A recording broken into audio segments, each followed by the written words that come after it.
할렐루야. 예, 만나서 반갑습니다. 예, 방금 소개해 주신 구미 옥계동에서 한마음교회를 섬기고 있는 김상기 목사입니다. 노예 교육자원부 부장으로 중임을 맡겨주셔가지고 이제 여름 행사들을 앞두고 준비하는 과정 속에 있습니다. 특별히 먼저 말씀을 나누기 전에 우리 영락교회에 감사를 드립니다. 지난해부터 교육자원부 일을 이렇게 맡아서 하면서 우리 구미 영락교회가 우리 노예 교육자원부 또 연합 행사에 연합 성경학교나 수련회나 또 아동부 행사들이라든지 이런 큰 행사들을 영락교회에서 할 수 있도록 허락해 주셔서 너무너무 감사를 드리고 섬겨주셔서 감사를 드립니다. 제가 노예를 대표해서 교육자원부장으로서 우리 영락교회 담임 목사님 또 당회원 또 우리 모든 성도님들께 감사를 드립니다. 고맙습니다. 사실 한 교회에 그냥 성경학교나 수련회 하는 것도 쉽지 않잖아요. 그런데 우리 노예 안에 있는 교회들 연합 성경학교, 연합 수련회를 이곳에서 할 수 있도록, 그리고 이것을 하면서 여러 가지 준비해 주시고 또 식사도 이 무더운 여름 날씨 가운데서도 준비해 주시고 섬겨주시는 그 귀한 섬김이 있어서 우리 노예사나 교회학교가 잘 성장하고 있습니다. 이것이 다 우리 영락교회에서 성도님들이 잘 섬겨주신 은혜인 줄로 믿습니다. 특별히 우리 구미 영락교회는 또 다음 세대를 위해서 그 무엇보다도 앞장서서 열심히 또 섬기시는 교회로 소문이 나가지고 있어서 더더욱 감사를 드리고, 사실 다음 세대가 없는 교회가 요즘 참 많이 있어요. 시골 교회는 말할 것도 없고 도시에 있는 교회들도 다음 세대가 점점 사라져가고 있고, 또 여러분들 잘 아시는 것처럼 지난 3년 동안 코로나 팬데믹으로 인해서 교회가 무슨 코로나 원상지가 되는 것처럼 그렇게 생각해서 교회에 아이들을 안 보내기 시작을 했었고, 그것이 코로나가 끝나도 다시 교회로 아이들이 돌아오지 못하는 이런 상황들이 이어지고 있는 모습을 볼 때에 우리 구미 영락교회는 그래도 다음 세대가 있고 다음 세대를 위해서 또 섬기고 헌신하는 교회로서 희망이 있는 줄로 믿습니다. 50년이 지나고 나면 아마 이곳에 계시지 않는 분도 많이 계시겠죠. 지금부터 50년 후가 되고 나면. 그런데 사실 교회들 가운데 다음 세대가 없는 교회들은 향후 한 50년이 지나고 나면 할 수 없이 교회 문을 닫아야 되는 그런 교회들이 너무너무 많아지고 있습니다. 그러한 가운데 우리 구미 영락교회가 힘이 들고 좀 어렵더라도 우리 구미 영락교회만 생각하지 마시고 사실 경서노예 안에 있는 교회 교육기관들을 돕고 섬기는 것이 곧 하나님께서 구미 영락교회 이 다음 세대를 불러 일으켜 세우시는 원동력이 되게 하는 힘이 될 줄로 믿습니다. 그래서 거듭 한번 부탁을 다시 드립니다. 우리 구미 영락교회는 아주 교통적인 요지이기도 하고 고속도로 톨게이트 내리면 불과 3분이면 교회까지 도착할 수 있는, 그리고 아주 넓은 주차장을 가지고 있어서 교회 학교 여름뿐만 아니라 연합 행사들 하는데 너무너무 좋은 환경과 인프라를 가지고 있고 하나님이 만드신 이 자연 또 동산 가운데 있잖아요. 그래서 너무너무 교육하기에 좋은 교회이기에 우리 구미 영락교회가 앞으로 이 비어있는 공간들이 다음 세대들로 가득 채워지는 놀라운 은혜가 있으시기를 축복합니다. 그리고 오늘 이제 교사 헌신 예배를 드리고 또 우리 일반 성도님들과 함께 같이 예배를 드리는데 교사 헌신 예배, 교사 교육을 같이 병행해서 잠시 하려고 합니다. 교육하면은 다들 부담스러워 하잖아, 그죠? 예, 교육받기 좋아하시는 분 한번 손 들어보시죠. 예, 예. 목사도 교육받는 거 힘들어 하거든요. 여기 서서 설교하는 게 오히려 편하지, 어디 앉아가지고 강의 듣고 세미나 가서 참석하는 건 너무너무 힘들어요. 예, 그런데 제가 지난 주간에 경주에서 전국 장로 연합 수련회가 있었죠. 그때 아마 구미 영락교회 장로님들도 여러 분 참석하신 걸로 알고 있는데, 제가 소식을 접해보니까 구미 영락교회 장로님들도 많이 가시고, 하여튼 우리 교단 장로님들이 뭐 비등록하신 분들까지 해서 한 4천여 명 이상 엄청나게 많이 이렇게 참여하셨는데, 잠시 이렇게 집회 광경을 제가 영상으로 이렇게 봤어요. 그런데 우리 장로님들이 다 자리에서 일어서셔가지고 두 손을 들고 얼마나 뜨겁게 열정적으로 찬양하고 하나님을 향하여 부르짖고 기도하시는지. 구미 영락교회는 희망이 있고, 구미 영락교회는 무한한 가능성이 있다. 장로님들이 이렇게 앞장서셔가지고 찬양하시고 기도하시고 헌신하시고 섬겨주시는데, 이런 좋은 교회에서 여러분들이 신앙생활 하게 된 것 축복인 줄로 믿습니다. 교육 너무 딱딱하기 때문에 잠시 이 땅엔 두 종류의 사람이 있다 그래요. 어떤 종류의 사람이 있을까요? 남자, 여자? 하나는 정말 태어나기를 잘한 사람이 있다고 합니다. 또 한 종류는, 그럼 어떤 사람일까요? 예? 또 한 종류는 어떤 사람일 것 같아요? 우리 교육이 잘 되어 있는 우리 구미 영락교회에는 당연히 아실 것 같은데, 태어나기를 잘한 사람이 있는가 하면, 다른 한 종류의 사람은 차라리 태어나지 말았으면 좋았을 뻔한 사람도 있다는 거예요. 자, 옆 사람에게 한번 물어보세요. 당신은 어떤 사람입니까? 장로님에게 당신은 하지 마시고 장로님은, 집사님은 한번 여쭤보세요. 어떤 사람인지. 여러분 어떤 분이세요?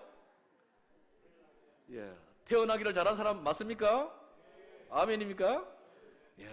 할렐루야. 우리는 정말 태어나기를 잘한 사람이에요. 왜 태어나길 잘했을까요? 잘 먹고 잘 살고 있으니까? 좋은 영락교회 다니고 있으니까? 왜죠? 하나님을 아버지로 모시고 살아가기 때문입니다. 하나님을 믿고 살아가기 때문에 우리가 태어나길 정말 잘한 사람이에요. 오늘 저와 여러분, 우리가 정말 이 땅에 태어나길 잘한 사람, 그렇다면 정말 멋지게 잘 살아야 되잖아요. 정말 태어나길 잘한 사람 같으면 멋지게 잘 살아야 되잖아요. 그런데 이 땅에 사는 사람들 가운데 또 네 종류가 있대요. 네 종류가 있대요. 자, 첫 번째는 어떤 사람이냐 하면, 잘 살다가 천국 가는 사람. 두 번째는 못 살다가 천국 가는 사람. 세 번째는 뭘 것 같아요? 잘 살다가 지옥 간 사람. 네 번째는 못 살다가 지옥 간 사람. 여러분들은 자, 또 물어보세요. 자, 1번, 2번, 3번, 4번 중에 몇 번입니까? 물어보세요. 여러분 어떤 사람 되기를 원하세요? 잘 살다가 천국, 지옥? 천국. 할렐루야. 저와 여러분은 이 땅에 정말 태어나기를 잘한 사람. 왜? 하나님 믿고 살기 때문에, 그리고 하나님 믿고 사니까 당연히 잘 살다가 천국 가게 되는, 천국 시민이 되는 줄 믿습니다. 이제 조금 얼굴이 펴졌나요? 이제 긴장을 푸시고, 그래도 교사 헌신 예배라서 우리 교사들에게, 그리고 우리 성도님들에게 지금 현재 우리 교회 학교 현 주소가 어떻게 되어 있는지, 그리고 다음 세대들의 현 주소가 어떻게 되어 있는지 상황들을 이렇게 통계를 잠시 보면서 한번 살펴보도록 하겠습니다. 자, 우리 다음 세대의 현 주소와 자녀들의 신앙 교육은 어떻게 할 것인가? 우리 다음 세대의 현 주소는 과연 어떨까요? 지금 예. 글쎄요. 자, 교회 학교 감소 속도를 보면 일반 학령 인구보다 1.6배가 더 빠르다는 거예요. 2010년도, 2020년도 증감률을 보면 학령 인구가 초등학생 같은 경우에 2010년도에 17% 감소한 것 같으면 교회 학교의 학령 인구의 감소는 43%가 감소했다는 거예요. 그러니까 학교에 다니는 학령 인구가 10년 동안 감소한 인구보다도 몇 배가 더 많다고요? 1.6배가 더 빠르다는 거예요.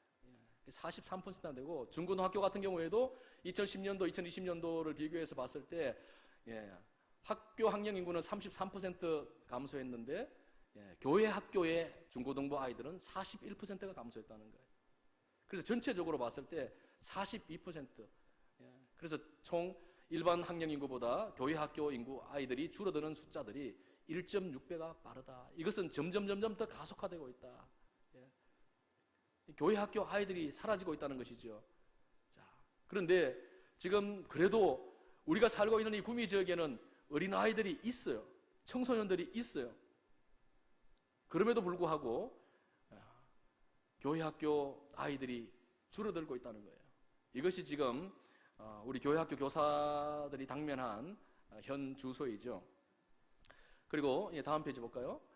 코로나19 이후의 기본 사역이 이전 대비해서 20-30%에 머물러 있다는 거예요. 코로나 이전에 우리가 기본 사역을 100% 했는 것 같으면 코로나 이후에 비해서는 실제로 지금 20-30%. 그러니까 주일학교 상황이 너무나 심각한 상황 속에 놓여 있다. 지금 상황이 그렇다는 거죠. 그 다음 또 볼까요? 그리고 교회 출석 청소년의 하루 중 신앙생활 시간, 교회 다니고 있는 청소년들이 하루 중에 신앙생활을 얼마나 할까? 절반 이상이 신앙생활을 하지 않는다는 거예요. 다시 말하면 기도하는 것이라든지 성경 말씀을 본다든지 큐티를 한다든지 이렇게 해서 전혀 신앙하고 상관없는 아이들이 절반 이상이라는 것이죠. 그래도 하루에 5분 이내라도 신앙생활을 하는 아이들이 있다는 거죠.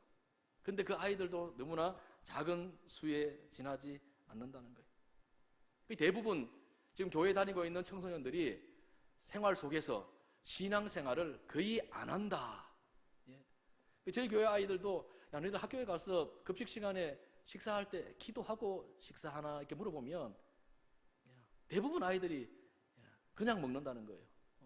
이 식사 기도를 몰라요. 교회에서 늘 식사할 때 기도를 하고 식사하고 하는 것들을 보여주고 가르치고 하는데도 이런 걸 보면 집에서도 아이들이 식사하면서 기도 안 하고 그냥 식사를 하는 경우들도 있다고 봐야 되겠죠. 이런 부분에 있어서 부모님들이 자녀들이 식사를 하면서 기도를 안 하고 밥을 먹는다? 거기에 대해서 어떻게 지도하고 있는지 모르겠어요. 신앙적으로. 그냥 바쁘니까 빨리 먹고 학교 가라. 그냥 그렇게 하시는지도 모르겠어요. 또 다음 장면을 볼까요? 그리고 온라인 예배를 드린 청소년과 예배 전후 대부분의 모습을 지켜봤을 때 온라인 예배를 드리기 전과 온라인 예배를 드린 후의 아이들이 요즘 거의 아이들이 대부분 스마트폰, 핸드폰을 손에서 놓지 않고 있어요. 그죠? 그런데 이제 지난 코로나 때 온라인 예배라고 하는 것이 도입이 되어서 지금도 온라인 예배를 드리고 있는 아이들도 있다는 거죠. 그런데 이 온라인 예배를 드리기 전에 아이들이 유튜브를 본다 하는 아이들이 72%예요. 그리고 온라인 예배를 끝나고 나면 그럼 예배가 끝났으니까 이제는 유튜브를 창을 닫아야 되잖아요. 그런데 온라인 예배가 끝났는데 계속해서 유튜브 창을 열어놓는다가 85%. 그러니까 예배 전보다 예배 후에 유튜브를 더 많이 본다는 거죠. 그리고 예배 시간에도 온라인으로 예배를 드리면서도 다른 일들을 병행한다는 거예요. 아마 우리 어른들도 그럴 거예요. 예전에 가정에서 온라인으로 예배 드린 적이 몇 번 있으시잖아요. 그죠? 그럴 때 가정에서 예배 드리면 교회 현장에 나와서 예배드리는 것처럼 이렇게 정장을 하고 반듯하게 앉아서 정말 이렇게 예배를 드리느냐 하면 그렇지 않죠. 복장부터가 좀 느슨해지고, 예배 드리다가도 물 마시러 가고 전화 오면 전화도 받고, 다른 일들을 같이 병행하죠. 예배에 집중이 안 되죠. 제대로 드리는 예배가 되지 않죠. 그런데 우리 아이들, 청소년은 이보다 더 심각하다는 거죠. 다음 화면 볼까요? 그리고 청소년 부모 그리고 자신과 자녀 모두가 코로나19 이후에 신앙생활에 소홀해졌다 하는 반응이 53%. 그 절반 이상이 코로나 이전과 이후를 비교해 봤을 때 신앙생활이 소홀해졌다. 그렇게 느껴집니까? 그럼 이제는 코로나가 거의 종식되고 끝이 났잖아요. 간간히 코로나 환자들이 지금도 발병은 합니다만은 그래도 이제는 대부분 이제 코로나가 끝이 났어요. 그렇다면 신앙도 같이 회복되어야 되잖아요. 그런데 지금 그렇게 잘 되지 않고 있다. 부모들도 마찬가지고 자녀들도 마찬가지라는 거죠. 다음 한번 또 볼까요? 자, 크리스천 가정의 자녀가 42%가 주일 예배를 안 드리거나 가끔 드린다.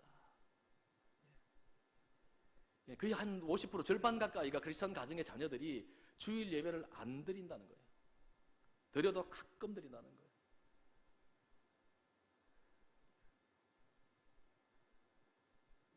우리가 아까 태어나기를 잘했다. 정말 태어나기를 잘한 사람이다.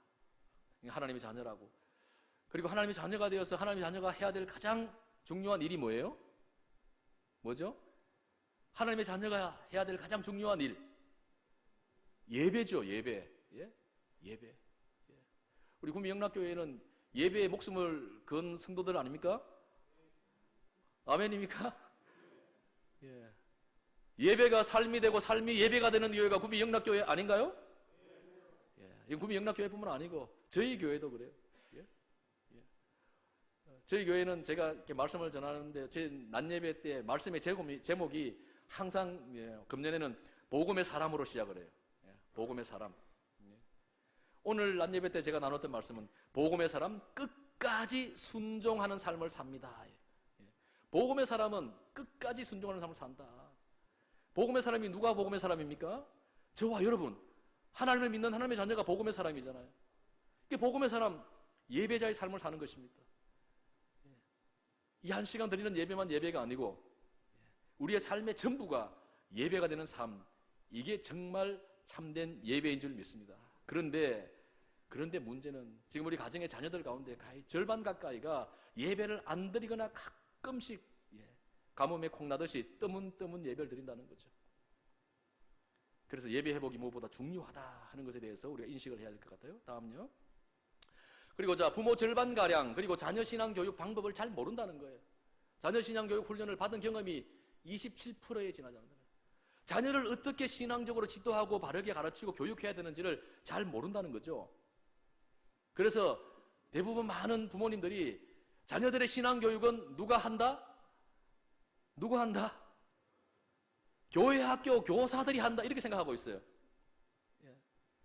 자녀 교육은 교육 전도사님, 교육 목사님, 교회 목회자들, 교육자들이 내 자녀들의 신앙 교육을 담당하고 교회 학교 교사들이 신앙 교육을 담당한다. 그래서 일단은 맡겨놓으면 된다.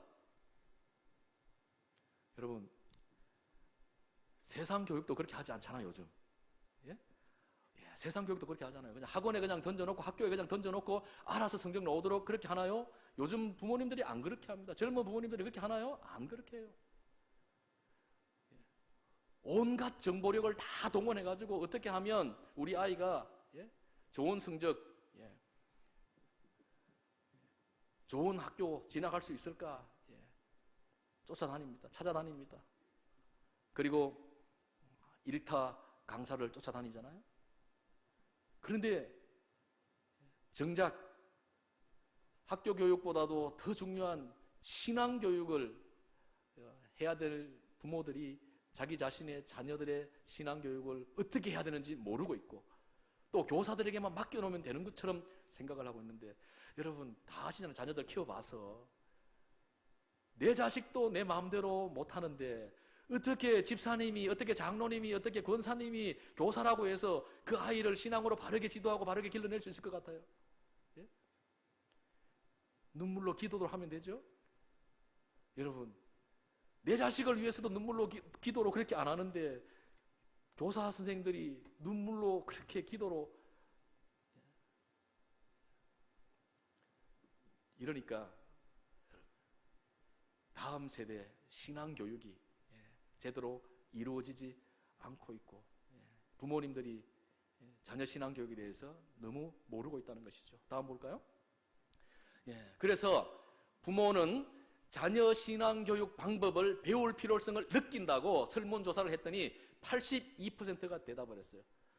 이번 코로나 시대를 이렇게 3년 동안 이렇게 지나가면서 보니까, 야, 진짜 집에서 아이들 신앙교육을 해야 되겠는데 어떻게 신앙교육을 해야 될지 모르겠다는 거예요. 아주 이런 체계적인 교육이 잘 되어 있는 교회들 같으면 계속해서 교육할 수 있는 자료들을 제공하고 뭐 이렇게 할 텐데 대부분 교회들이 그렇게 못 하거든요.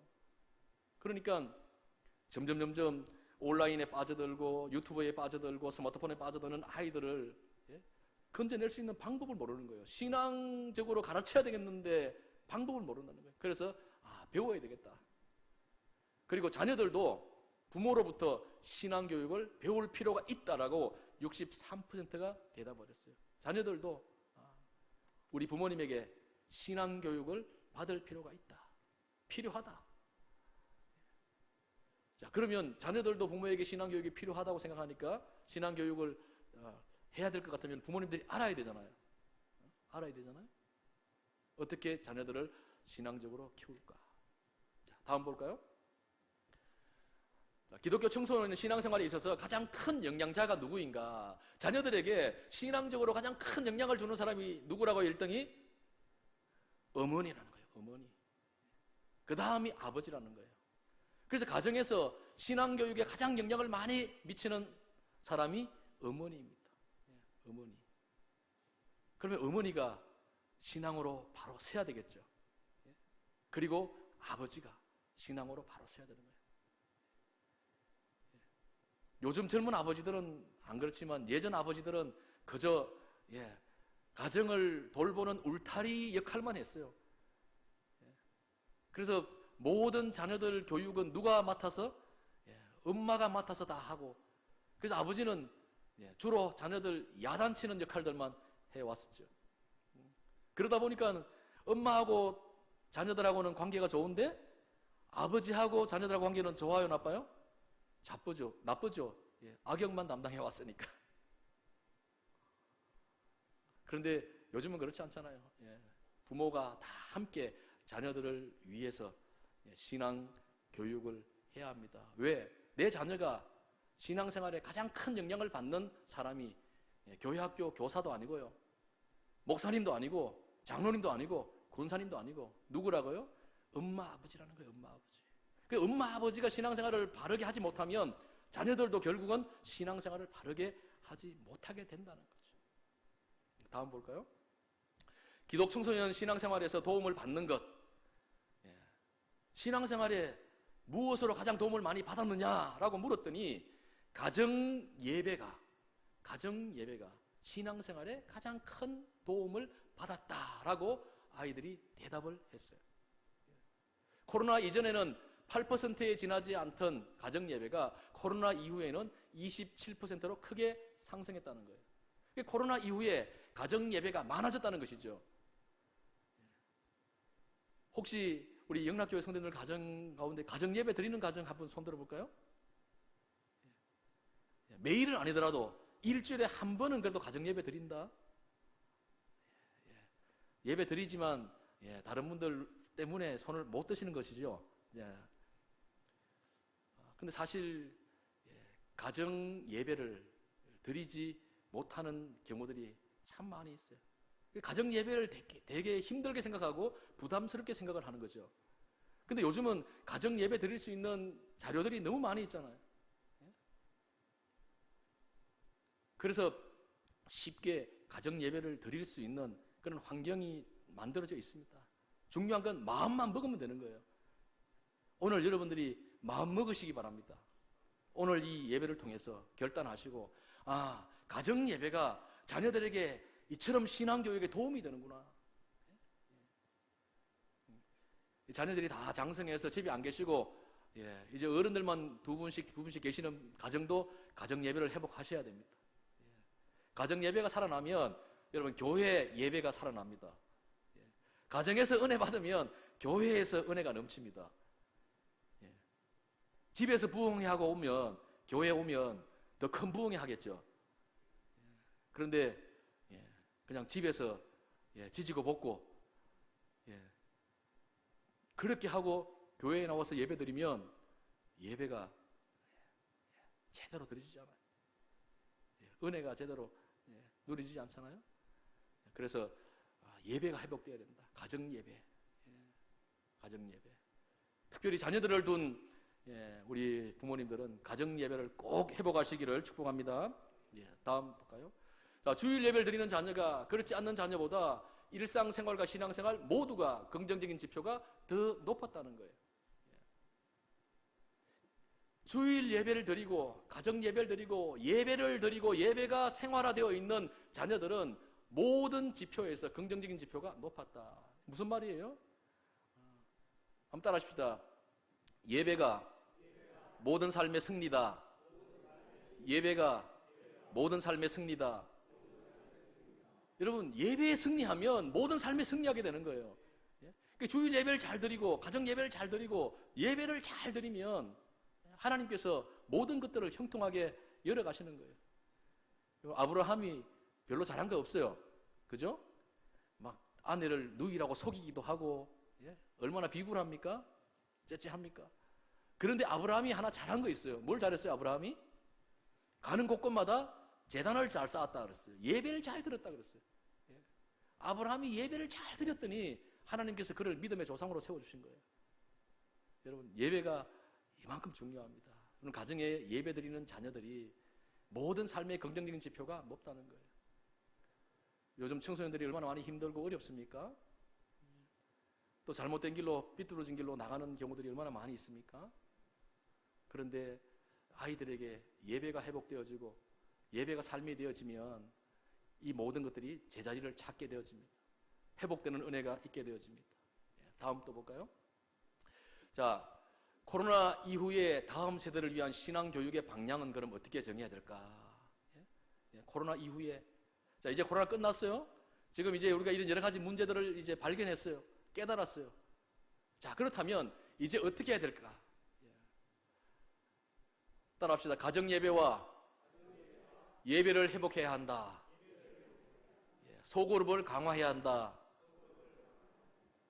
여러분, 가정 예배, 예배 회복이 가장 우선적입니다.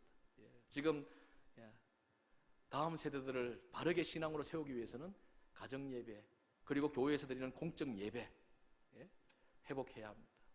그리고 소그룹, 뭐 교회 학교 아동부, 중고등부, 청년부, 각 부서에서 속해져 있는, 그리고 각 반별로 나누어져 있는 소그룹, 이런 것들을 활성화시켜서 예배하고 믿음 생활할 수 있는 원동력을 만들어 가야 다음 세대가 다시 살아날 수 있다는 것입니다. 자, 여기까지죠.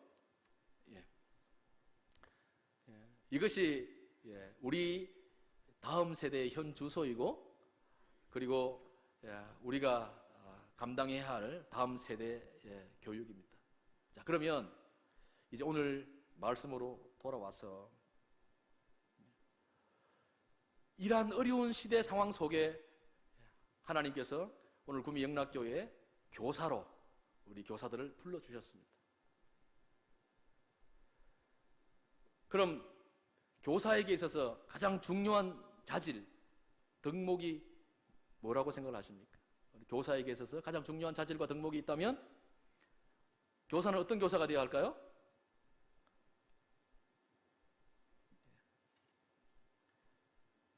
물론 교사는 실력 있는 교사가 되면 좋겠죠. 성경 지식이 풍부한 교사가 되면 좋겠죠. 좋은 성품을 가지고 잘 가르치는 능력을 가진 교사면 또 좋지 않겠습니까? 물론 이러한 것들이 훌륭한 교사가 될 수 있는 덕목이기도 합니다. 그런데 이것보다도 더 훨씬 중요한 덕목이 있다는 거예요. 실력 있고 성경 지식이 풍부하고 좋은 성품을 가지고 있고 잘 가르치는 것, 이것보다도 실제로 더 중요한 덕목이 있는데 그게 뭐냐? 뭘 것 같습니까? 우리 구미 영락교회 교사들 가운데 한번 대답을 한번 해보세요. 이것들보다도 더 중요한 덕목이 있다. 그러면 설교 여기서 마쳐도 돼요. 그걸 아시면. 뭐죠? 교사들 한번 손 들어보세요. 교사들. 아니 교사 하신 집에도 교사가 손 들어보세요. 교사 없어요? 교사? 교사 손 들어보세요. 영락교회 교사가 지금 10명도 안 돼요? 자, 교사들 가운데 한번 대답을 해보세요. 교사로서 가장 최고의 덕목이 뭘까요? 예? 할렐루야! 사랑입니다. 사랑. 사랑하면 다 됩니다. 자, 사랑도 종류가 있죠. 어떤 종류가 있어요? 주는 사랑이 있고 받는 사랑이 있어요. 자, 여러분은 어느 사랑을 원하십니까? 주는 사랑, 받는 사랑, 어떤 사랑을 원하세요? 예? 솔직히 이야기해 보세요. 아닌 것 같은데. 마음속에서는 받는 사랑 이러면서 입으로는 주는 사랑 이렇게 하는 거 아니에요? 근데 많은 사람들이 받는 사랑을 좋아하지 주는 사랑은 별로 안 좋아하는 것 같아요.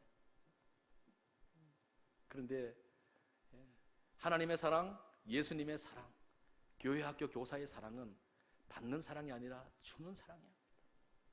이 사랑이 있으면 교회 학교는 살아나게 되어 있습니다. 오늘 본문의 이야기는 우리가 너무 잘 아는 이야기잖아요. 많이 들었던 이야기잖아요.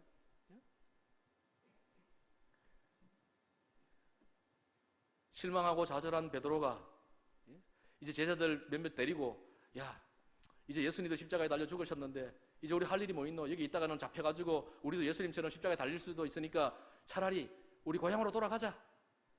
내가 옛날에 고향에서 뭘 잘했어요?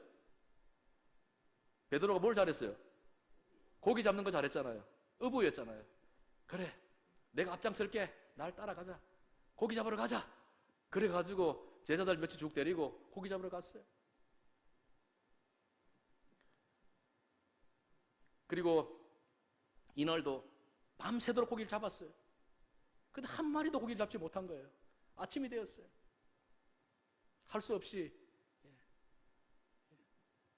빈털터리가 되어서 이제 무 밖으로 나오려고 하고 있는데 지금 저 해안에서는 누가 와 계셔요? 예수님이 와 계시잖아요.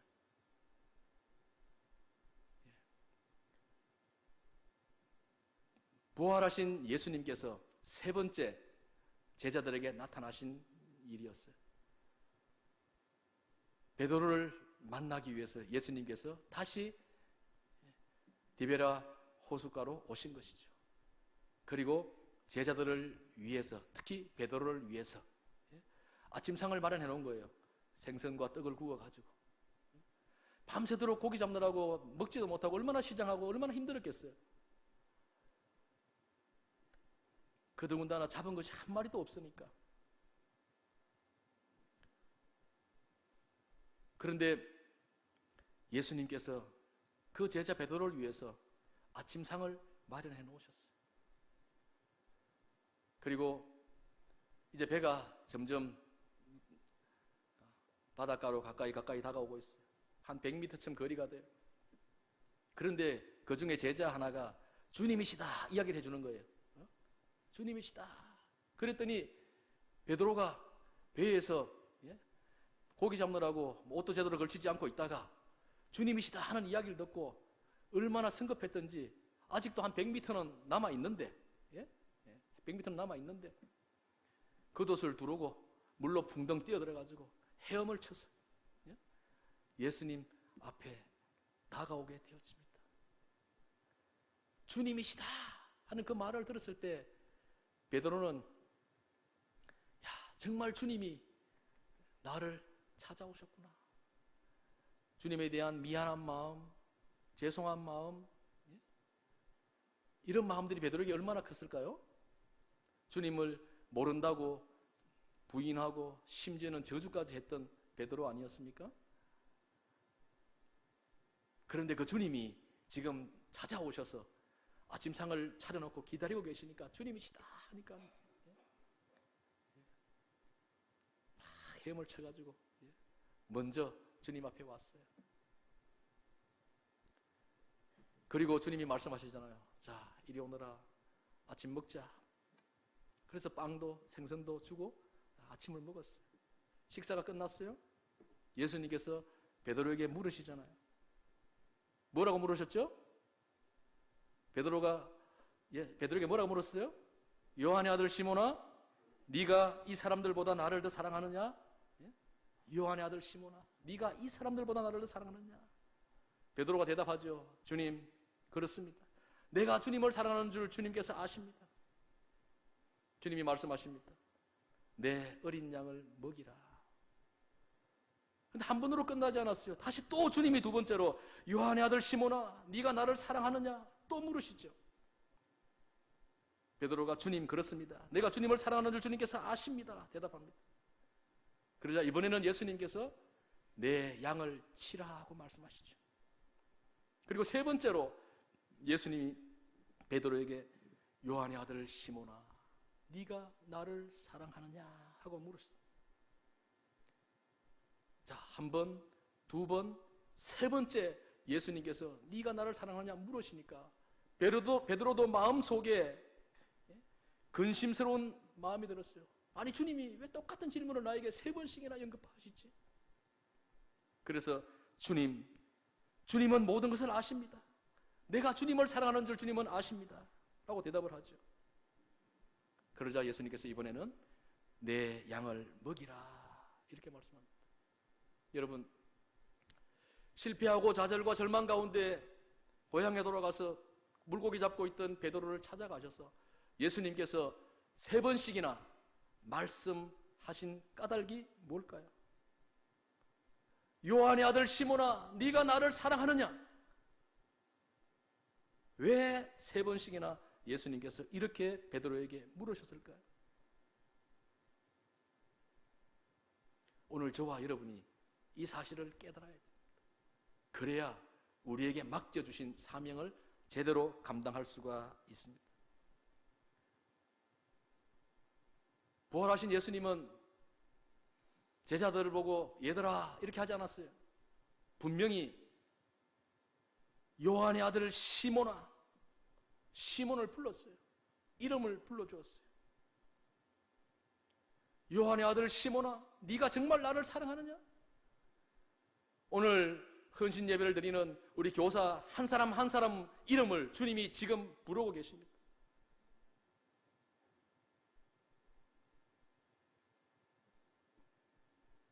그러면서 하시는 말씀이 뭡니까? 네가 이 사람들보다 더 나를 사랑하느냐? 이 사람들보다 more than this, 이 사람들보다 이것들보다 네가 나를 더 사랑하느냐? 물으십니다. 세 번 예수님께서 이렇게 물으신 이유가 있습니다. 그 의미가 첫 번째는 보면 네가 정말 여기에 모여있는 이 사람들보다 나를 더 사랑하느냐 물으시는 거예요. 지금 함께 물고기 잡고 있는 어부들, 친구들, 이 사람들보다도 네가 나를 더 사랑하느냐 하는 질문이 그 하나에 담겨 있고, 또 하나는 자, 그렇게 해서 베드로가 이제 예수님께서 말씀하신 가운데 한마디로 잡지 못했지만 이번에는 예수님께서 베드로에게 말씀하시죠. 배 오른편에 가서 그물을 내려라. 그랬더니 물고기를 몇 마리 잡았다고요? 큰 물고기 153마리. 큰 물고기 153마리를 잡았어. 그리고 그 큰 물고기들을 한 배에 싣고 나왔죠. 그래서 예수님께는 묻는 거예요. 네가 지금 여기에 잡혀있는 이 물고기들보다도 나를 더 사랑하냐? 이 물고기보다도 나를 사랑하냐? 여러분, 한 마리도 고기를 잡지 못했다가 그것도 큰 물고기 153마리나 잡았으니까 여러분 밤새도록 수고한 대가가 보상되잖아요. 돈이 되잖아요. 야, 이것이면 시장에 내다 팔면 이제 며칠 동안은 우리가 뭐 건물도 사고 뭐도 사고 넉넉하게 살 수 있겠구나. 잡힌 물고기. 자, 첫 번째는 여기에 모여 있는 너 친구들, 가까운 사람들, 동료들보다도 나를 더 사랑하냐 물으셨어요. 두 번째는 돈, 물질, 명예, 이것들보다도 나를 더 사랑하느냐 하는 물음입니다. 그리고 마지막 세 번째는 여기에 모여 있는 사람들이 나를 사랑하는 것보다 너는 나를 더 사랑하느냐는 물으셨어요. 주님을 사랑한다고 모여 있는 사람들보다도 너는 나를 더 사랑하느냐. 예수님께서 이렇게 강조하신 것은 예수님과의 관계에 있어서 사랑을 말씀하고 있는 거예요. 다른 것들보다도 예수님을 더 사랑하느냐를 묻고 있는 거예요. 사람과의 관계에서도 그렇잖아요. 사랑하고 안 사랑하고 차이가 나죠. 사랑하는 사람은 눈빛만 봐도 알 수가 있어요. 근데 사랑이 없는 사람은 쳐다보면 쳐다보는 만큼 밥맛이잖아요. 그죠? 우리 신앙생활에서도 마찬가지예요. 하나님을 사랑하는가 그렇지 않는가에 매우 중요한 거예요. 왜냐하면 그것이 동력이 되기 때문입니다. 그것이 우리를 움직이게 하는 힘이 되기 때문에 그런 거예요. 내가 사랑하면 움직이게 되는 거예요. 근데 사랑하지 아니하면 움직일 수가 없어요. 그렇잖아요? 예수님은 지금 그걸 물으시는 거예요. 정말 네가 이 사람들보다도 여기에 있는 물질보다도 나를 사랑하는 이 사람들보다도 더 나를 사랑하느냐? 세상에 있는 많은 것들보다도 나를 더 사랑하느냐? 나와의 관계 속에서 정말 네가 나를 사랑하느냐? 물으시는 거죠. 주님을 사랑하는 정말 마음이 있으면 주님 때문에 움직일 수 있다는 거예요. 주님 때문에 기뻐할 수 있다는 거예요. 주님을 사랑하며 살아가는 사람들은 기쁨과 감사가 넘치는 삶을 살아갈 수 있게 되어지는 것입니다. 여러분, 하나님은 만일 네가 어떤 일을 한다면 나는 너를 사랑할 것이다 이렇게 말씀하지 않습니다. 하나님이 우리에게 말씀하실 때 만일 네가 나를 사랑한다면 나는 너를 사랑할 거야, 하나님은 그렇게 말하지 않는다는 거예요. 하나님의 사랑은 만일이라고 하는 단어가 없습니다. 우리에 대한 하나님의 사랑은 우리의 행동이나 말이나 외모나 지식이나 그리고 우리의 성공이나 인기에 따라서 결코 달라지는 것이 아니라는 것입니다. 사람들은 쉽게 사랑하잖아요. 그래서 연애할 때는 자기야 영원히 사랑해, 영원히 사랑해, 하늘의 별과 달도 다 따다줄 것처럼 그렇게 하고도 한순간 마음이 변하면, 환경이 바뀌면 뒤도 돌아보지 않고 바이바이 하고 떠나버리잖아요. 그러나 우리에 대한 하나님의 사랑은 영원에서 영원까지 존재하며 시간이나 환경의 영향을 전혀 받지 않는다는 것입니다. 예레미야 31장 3절 말씀에 보면 하나님께서 내가 영원한 사랑으로 너희를 사랑하였으므로 한결같은 사랑으로 너희를 인도하였다라고 말씀하고 있습니다. 영원한 사랑으로 우리를 사랑하셨다고 말씀하고 있어요. 한결같은 사랑으로 우리를 사랑하셨다고 말씀하고 있어요. 이것이 하나님의 사랑이에요. 우리가 잘 암송하고 있는 하나님의 사랑 성경 말씀 있죠? 요한복음 3장 16절 말씀 다 같이 한번 해볼까요? 시작! 다시요.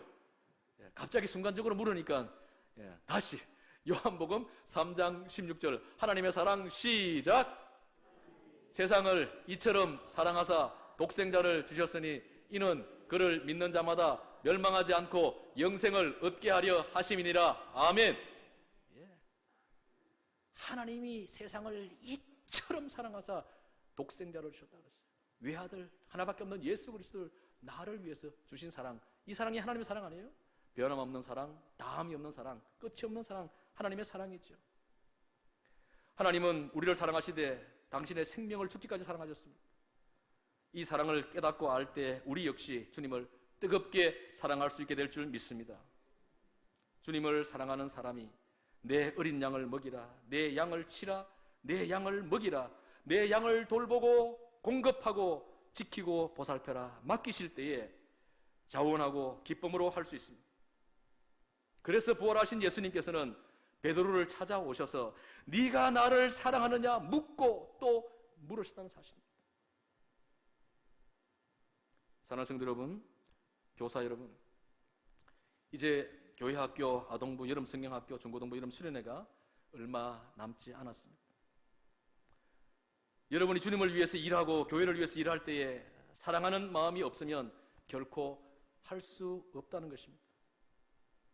교우들을 돌보는 것도, 가족을 돌보는 것도, 교회 학교 아이들을 돌보는 것도, 직장 동료를 돌보는 것도, 교우를 돌보고 사랑하는 것도, 가족들을 돌보는 것도, 사랑이 없으면 이 모든 것들이 다 의무에 불과하고 억지로 하게 되어지고 기쁨으로 감당할 수가 없다는 사실입니다. 제가 섬기는 한마음교회는 자그마한 교회예요. 우리 영락교회에 비하면. 그래도 제 한마음교회는 사랑이 넘치는 교회예요. 행복한 목회를 하고 있어요. 그래서 저희 교회 아이들 이야기를 잠시 하면요, 저희 교회는 교회 학교 교사들하고 교사하고 1대1 멘토 멘티를 맺어놨어요. 그래서 교사가 멘토가 되어지고 아이들이 멘티가 되어져요. 그래서 일주일에 최소한 한 번 이상 서로 연락을 합니다. 그리고 성경 말씀을 한 주에 꼭 한 말씀씩 주는데요, 이 말씀을 우리 교회 학교 아이들은 최소한 500번 이상을 읽어야 돼요. 암송하라는 말은 안 해요. 근데 500번 정도 읽으면 그냥 암송이 되어져요.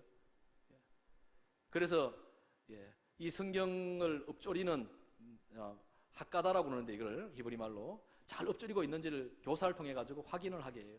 그리고 무슨 일이 있었는지 서로 묻게 하고, 그리고 토요일이 되면 연락을 해서 이제 이 아이가 한 주간 얼마 동안 말씀을 읽었다 하는 것을 보고를 하죠. 그리고 이제 매월 마지막 주가 되어지면 멘토 멘티의 날이라 그래가지고, 멘토 멘티가 그날은 교회에서 식사를 안 해요. 너무 좋은 날이죠. 우리 권사님들 주방에서 늘 봉사하시고 하시는데, 그날은 멘토 멘티가 바깥에 나가가지고 식당에 가서 음식을 사 먹습니다. 그러면서 이야기도 하고, 한 달 동안 나누지 못했던 이야기들도 서로 나누고.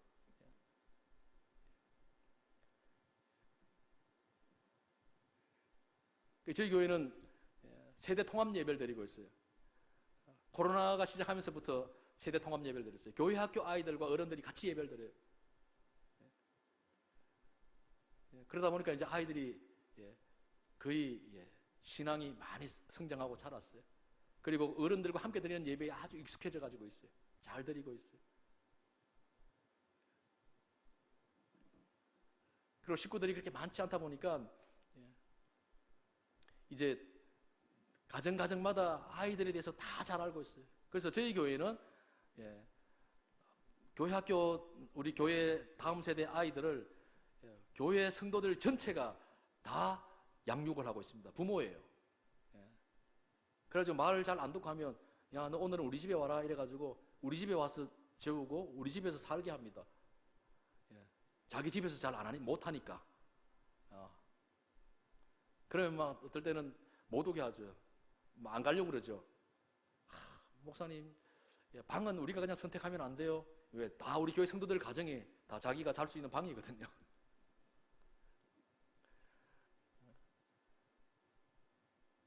그래서 교회 학교 아이들에 대해서 잘 알고 있어요. 그렇게 되기까지는 쉽지 않았죠.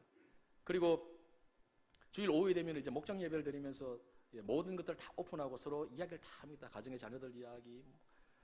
예전에는 예배 드리면 예배 마치고 나면 5분이 지나고 나면 교인들이 한 명도 없이 다 사라졌어요. 왜? 다 집에 가니까, 예배만 마치면. 그런데 지금은 예배를 마쳐도 집에를 안 가요. 예배 1시간 드리면 1시간 또 나눔을 하고 와요. 그냥 뭐 이야기하는 거예요. 그냥 자녀들 이야기도 하고 이야기. 수요일도 그렇고 주일날도 그렇고, 제가 오늘도 아마 예배 마치고 가면 아직도 열심히 지금 말씀 나눔하고 있을 거예요.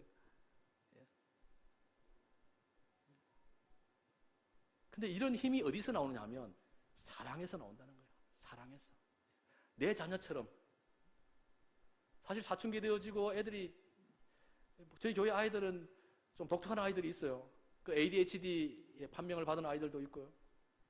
그래서 일반 생활에 적응을 잘 못하는 아이들, 심지어 중학교 2학년 아이인데도 불구하고 아침에 깨워주지 아니하면 아침 일어나지 못해요. 근데 엄마도 직장 생활을 해야 되고 하니까, 동생도 있는데 동생도 학교 가고 하니까, 어느 날은 2시 반이 되었는데도 자고 있어요. 그래서 할 수 없이 CCTV를 보고 확인해가지고 집에 가서 깨워가지고 학교를 보내요. 며칠 전에도 제가 아침에 또 비상 출동을 하고 왔어요. 아침에 학교를 가야 되는데, 아빠가 전화가 왔어요. 목사님, 우리 애가 아직도 못 일어나고 있어요. 그럼 어떡합니까? 제가 집에 달려가가지고, 깨워가지고 학교 보내고.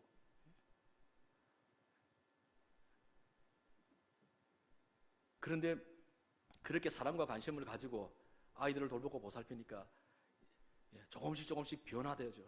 돌아와요. 깨워주지 않으면 학교를 못 가는 중학교 2학년 아이가 이번 기말고사 수학 시험을 쳤는데 수학 100점을 맞아왔어요. 놀라지도 않으시네요. 이야, 얘가 평소에 뭐 수학 70점 이렇게 맞는 아이예요. 60점, 70점 맞는 아이인데 수학 100점을 맞았어요. 변화가 생기는 거예요. 변화가 생기는 거예요.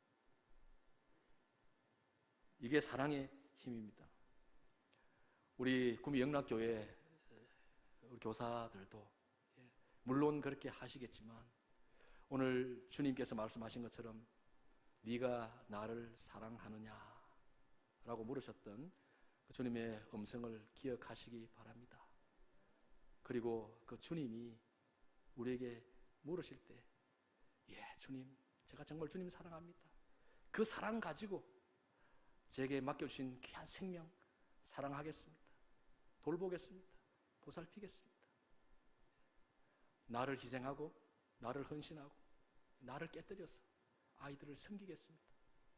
물론 내 가정에 내 자녀들을 위해서도 그렇게 해야 될 뿐만 아니고 또 이제 교회 학교 여름 행사들을 앞두고 여러분 앞서도 말씀드린 것처럼 여름 성경학교 이번에 한번 멋지게 해봐야지. 내가 한번 멋지게 아이들에게 한번 감동을 줘봐야지. 뭐 실력, 능력 여러분 물론 그것도 중요하지만 그것보다도 자료 준비를 잘하는 것보다도 더 중요한 게 뭐예요? 사랑입니다. 내 마음에 사랑을 가득 담는 거예요. 먼저는 하나님의 사랑, 예수님의 사랑으로 충만하게 채우시길 바랍니다. 우리 마음속에 사랑이 어떻게 채워집니까? 감사함으로 그 사랑은 채워집니다. 감사하는 마음에 사랑이 생겨나기 때문입니다.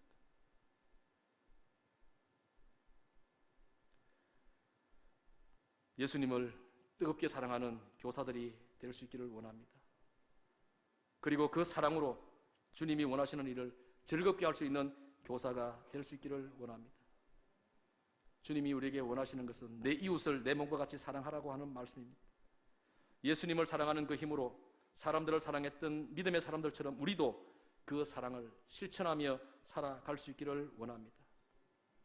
그 사랑으로 가족을 품고 이웃을 품고 성도를 품고 아이들을 품고 살아가면 틀림없이 변화와 생명의 역사가 일어나게 될 줄로 믿습니다. 예전에 제가 이스라엘 성지순례를 다녀온 적이 있습니다. 2000년 전 예수님의 발자취를 따르며 주님과 함께 하고픈 기대를 가지고 설렘을 가지고 이스라엘 성지를 찾아갔습니다. 그런데 생각했던 것과는 기대했던 것과는 다른 상황들이 너무 많이 펼쳐졌어요. 듣기로는 우리 구미 영락교회 성도님들도 성지순례를 계획하고 있다는 이야기를 들었는데요. 아마 많이 설레시고 많이 기대가 되시죠. 오늘 예배 마치고 난 다음에 무슨 설명회 같은 거 하시죠. 제가 그랬어요. 그런데 막상 성지에 가보니까 성지 대부분이 가톨릭 기념 교회들이 세워져 있었어요.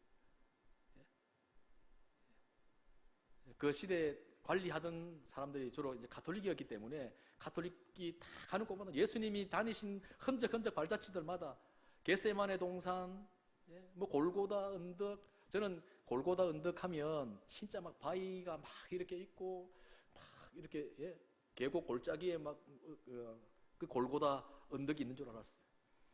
그런데 예루살렘에서 그 무슨 상가 같은 골목으로 쭉 들어가가지고 올라가니까 여기가 골고다래요. 그리고 그 위에 그냥 집을 씌워놨어요. 그게 가톨릭 기념교회예요. 그리고 가톨릭에는 안에다 막 촛불, 뭐 향불 막 이렇게, 저는 너무 그게 마음에 와닿질 않았어요. 무슨 우상 소굴 같은 이런 느낌이 막 들었어요. 그리고 우상화되어 있고 관광지화되어 있어가지고, 야, 정말 예수님 2000년 전에 그 발자취를 따라가고 예수님과 함께 동행하고 예수님 음성을 듣고 싶고 이런 마음을 가지고 그곳에 갔었는데 전혀 그런 것들을 느낄 수가 없었어요.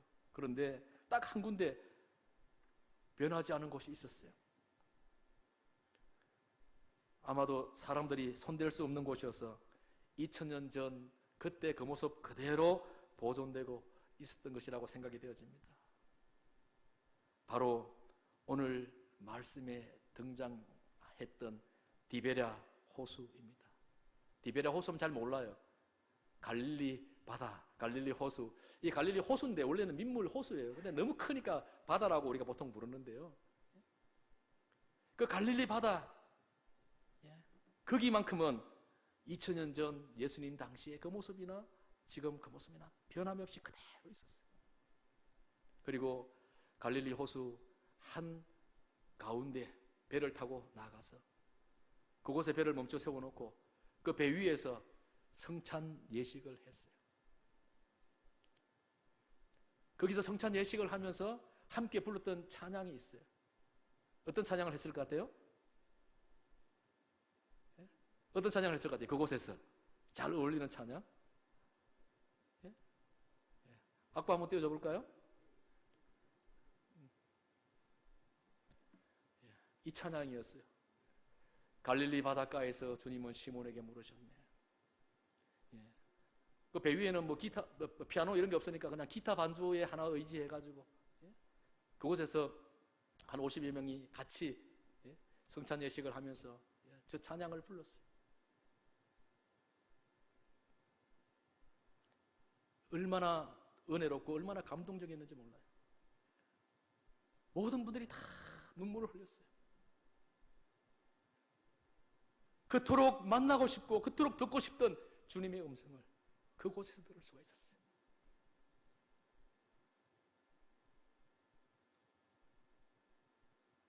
요한의 아들 시몬아, 네가 나를 사랑하느냐? 오 주님, 당신만이 아십니다. 오늘 이 주님의 물으심이 여러분 한 사람 한 사람에게 똑똑하게 들려지고 주님 앞에 생생하게 고백되어지는 시간이 될 수 있기를 원합니다. 우리 찬양을 한번 같이 부르면서 이런 마음에 정말 주님이 나를 얼마나 사랑하시는지, 그리고 그 사랑하는 주님이 지금 내게 물으시는데 나는 과연 주님 앞에 뭐라고 대답할 것인지, 여기에 있는 이 사람들보다, 여기에 잡혀있는 이 물고기보다, 여기에 모여서 나를 사랑한다고 하는 이 사람들보다도 더 사랑하느냐고 주님은 나에게 물으시는데 나는 과연 어떻게 주님 앞에 고백하고 대답할 수 있을 것인가? 오늘 이 대답이 우리 교회 학교 교사들과 우리 영락교회 성도님들을 하나님 앞에 새롭게 세우게 될 줄로 믿습니다. 그리고 이 사랑의 힘을 가지고 우리가 함께 여름 행사들을 믿음으로 잘 감당한다면 틀림없이 이번 여름 성경학교 여름 수련을 통하여서 하나님께서 놀라운 생명의 역사들을 허락해 주실 줄로 믿습니다. 우리 같이 찬양 드리겠습니다.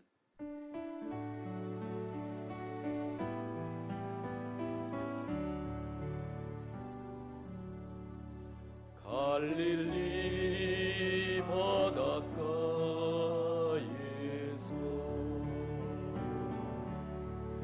주님은 시몬에게 물으셨네. 사랑하는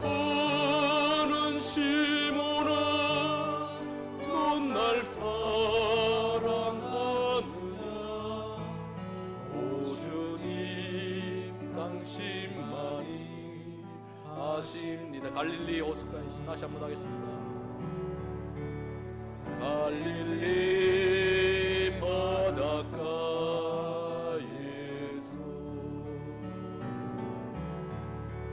주님은 시몬에게 물으셨네. 사랑하는 시몬아, 넌 날 사랑하느냐? 오주님 당신만이 아십니다. 우리 다시 한번 이번에는 자기 이름을 넣어서 시몬 대신에 불러보겠습니다. 갈릴리 바닷가에서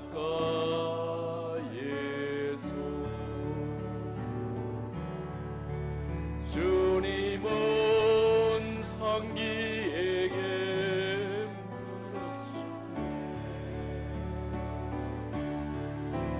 사랑하는 상기야, 넌 날 사랑하느냐? 오주님 당신만이 아십니다. 우리 이 시간 기도하길 원합니다. 하나님 아버지, 정말 우리에게 맡겨주신 사명이 있습니다. 직분이 있습니다. 내 힘으로, 내 능력으로, 내 실력으로 감당했다고 생각했던 교만도 있었습니다. 하나님 아버지, 이제 다시금 주님의 무릎 앞에 우리의 모든 것들을 다 내려놓습니다. 그리고 주님만 의지합니다. 주님의 사랑을 다시금 마음속에 새깁니다. 그리고 그 사랑을 회복하길 원합니다. 그 사랑으로 내게 맡겨주신 사명을 감당하며 살길 원합니다. 또한 교사의 사명을, 직분을 감당하길 원합니다. 성도의 직분을 감당하며 살길 원합니다. 주님, 이 사랑이 오늘 내 마음속에 강같이 흐르게 하옵소서. 충만하게 임하게 하옵소서. 이 사랑으로 또 다른 사람을 살릴 수 있도록, 흘려보내는 사랑이 될 수 있도록 하나님 역사하여 주옵소서. 우리 주님 이름 한 부르시고 간절하게 통성으로 기도하시겠습니다. 주여! 살아계신 역사하시는 아버지 하나님, 은혜와 사랑을 감사합니다. 오늘 우리 구미영락교회 교사 헌신 예배로 모이게 하시고 이 시간 하나님의 사랑 가운데 기도하며 이 시간 하나님 앞에 나갈 수 있게 도와주심을 감사드립니다. 하나님 아버지, 하나님의 사랑이 없이는 우리가 결코 아무것도 감당할 수 없음을 고백합니다. 오늘 그 사랑을 우리가 마음속에 충만하게 받길 원합니다. 그 사랑을 간직하길 원합니다. 그 사랑으로 섬기길 원합니다. 헌신하길 원합니다. 하나님 아버지, 지금까지 하나님 앞에 교만하게 살아왔던 우리의 모든 죄와 허물들을 용서하여 주시옵소서. 나의 실력을 내세우며 나를 내세우고 나를 드러냈던 하나님 용서하여 주시옵소서. 이제는 하나님 아버지, 오직 주님만을 드러내고 주님만을 높이며 주님을 위하여 살아가는 삶을 살아갈 수 있기를 간절히 빌고 나오니 주여, 이 시간 우리 가운데 임재하시고 우리의 마음의 다짐과 고백과 결단을 통하여 하나님 역사하여 주셔서 우리 영락교회 교야교 교사들이 다시금 하나님의 사랑으로 무장되게 하시고 하나님의 사랑으로 섬기며 나가 아이들을 품고 기도하며 간구하며 섬길 때에 하나님 놀라운 생명의 역사가 일어나게 하시고 구원의 역사가 일어나게 도와주시옵소서. 하나님 아버지, 우리 영락교회의 모든 성도들이 하나님의 사랑으로, 주님의 사랑으로 하나님 아버지 교회를 섬기게 하시고 이웃을 섬기게 하시고 주신 직분을 감당하며 섬길 수 있게 도와주시옵길 원합니다. 하나님 역사하여 주시옵소서. 하나님 아버지, 감사합니다. 오늘 이 시간 우리 가운데 임재하시고 우리 예배를 받으시고 우리 가운데 말씀하여 주심을 감사합니다. 오늘 이 시간 하나님께서 전해주신 이 말씀이 예언의 말씀으로, 계시의 말씀으로 우리의 마음판에 새겨지게 하옵소서. 이 말씀 앞에 결단하게 하옵소서. 말씀 앞에 끝까지 순종하게 하옵소서. 하나님께서 내게 주신 사랑 아니고서는 결코 아무것도 감당할 수 없음을 고백합니다. 하나님의 사랑이 우리 가운데 충만케 하옵소서. 이미 하나님의 사랑은 흘러 넘쳤지만 내 마음이 완악하고 교만하여 깨닫지 못했음을 용서하여 주옵소서. 하나님, 이제 겸손히 하나님의 사랑을 느끼길 원합니다. 그리고 그 사랑으로 이제 내게 맡겨주신 아이들을 품고 섬기며 나아가기를 원합니다. 또 그 사랑으로 교회를 섬기기를 원합니다.